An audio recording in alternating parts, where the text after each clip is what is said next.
because I was like, teachers are severely underpaid. It was a couple people that were like, but they don't work for half the year. And I'm like, that's not true because I've When did three seen, months become half of a year? yeah, I was like, what do you mean they Actually, don't two and work a for half. half the year?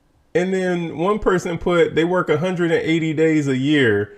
I was like, okay, so because you see that the kids are in school for 180 days, you feel like the teachers only work when the kids are in school. That's what you think. So my mom was a teacher. She was a teacher for much of my childhood. I tell you from firsthand experience, watching her, it's she was working well into the night, grading papers, doing a bunch of other stuff, planning the schedule for the next day. There is work that goes on long after those, kids are not in school. Days when those kids are off, she was still working.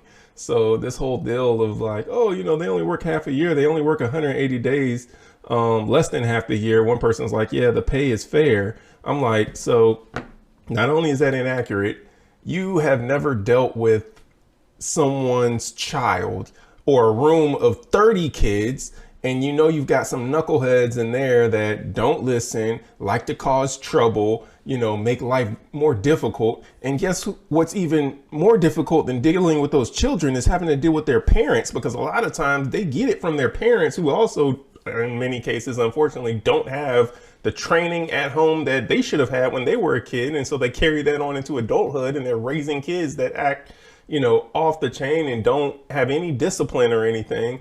And That's then the why I parents won't want do to it. argue at the teachers like, oh, it's your fault that my kid's not learning how they're supposed to be learning, and this, that, and the third. And it's like, you deal with all of that and you're like, oh yeah, you know what? They get paid for what they should get paid. It's like, no, not only are you inaccurate on how long teachers actually work, but you're also have no idea of what it is that teachers have to deal with. You got people that don't want to deal with their own kids. You got teachers that deal with a room full of 30 people's kids who ain't even their kids.